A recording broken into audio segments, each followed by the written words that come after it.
শুভ সকাল জানিয়ে আজকের একটা নতুন ব্লগ শুরু করলাম। নতুন ব্লগে তোমাদের স্বাগত জানাই। আর আজকের ব্লগে আছে আমার ছাদে কি আছে, কি রেখেছি আর কি কাজ করছি ছাদে, এটাই দেখানোর জন্য চলে আসলাম। তো প্লিজ সবাই শেষ পর্যন্ত ভিডিওটা দেখবে, দেখে যদি ভালো লাগে তো প্লিজ একটু লাইক কমেন্ট শেয়ার করো।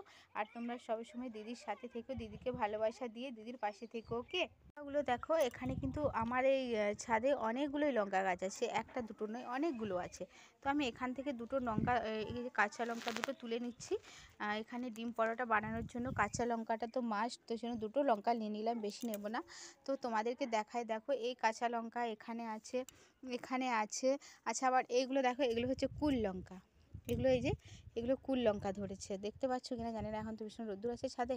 তো এগুলো সব কুল লঙ্কা, অনেক কুল লঙ্কার গাছ আছে, তোমাদেরকে দেখিয়ে দিই।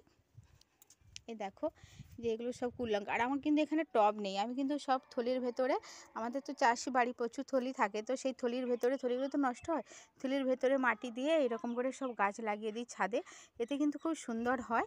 আর এই যে দেখেছো লঙ্কাগুলো, এগুলো সব হচ্ছে কুল লঙ্কা ধরেছে। এই লঙ্কাটা দেখো পেকে গেছে, এই লঙ্কাগুলো খুব ঝাল হয়, এই একটা লঙ্কা খেতেই কিন্তু দুজন লেগে যাবে, কম ঝাল নয় এই লঙ্কাগুলো। আর একটুখানি পুঁই গাছ লাগানো ছিল, যে পুঁইয়ের মেজড়ি হচ্ছে।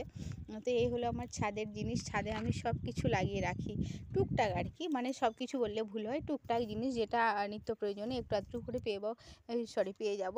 তো ফুল গাছও আছে। আমার তো সবথেকে ভালো লাগছে এই ছাদের এই টব গাছ, টবের এই গামলির মধ্যে এই ধনে পাতাটা, এগুলো সব ফুল গাছ লাগানো আছে।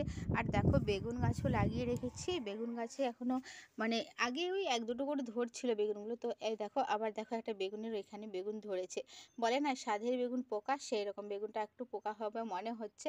তো ধরেছে, আবার ফুলও দিয়েছে।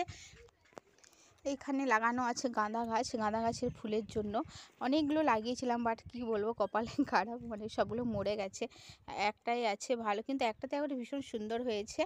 এখানে দেখো এই একটা গাছ লাগানো আছে, এই যে পাতাটা তোমরা দেখছো, খুব তো দাঁতে ব্যথা হয় আমাদের, ঠান্ডা গরম এই জন্য দাঁতে তো খুব ব্যথা করে। তো এই দাঁত ব্যথা যাতে না হয়, এই যে পাতাটা দেখছো না গায়ে কাঁটা কাঁটা আছে, এই পাতাটা ভীষণ একটা উপকারী পাতা। এটা দিয়ে কি হয় বলো তো, এটাকে ওই যে ধারটে মানে দাঁতে ব্যথা করবে ওই জায়গাটা এই পাতাগুলো তুলে ভালো করে ধুয়ে দুটো পাতা একসাথে চিবিয়ে চিবিয়ে কিছুক্ষণ ওখানে রাখলে দাঁতের ব্যথা কমে যায়।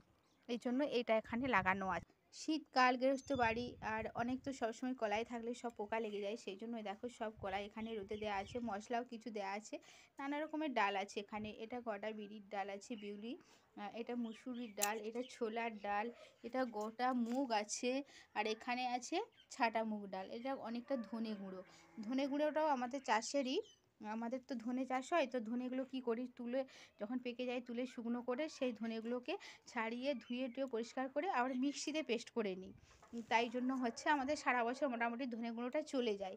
তো এই হলো আজকের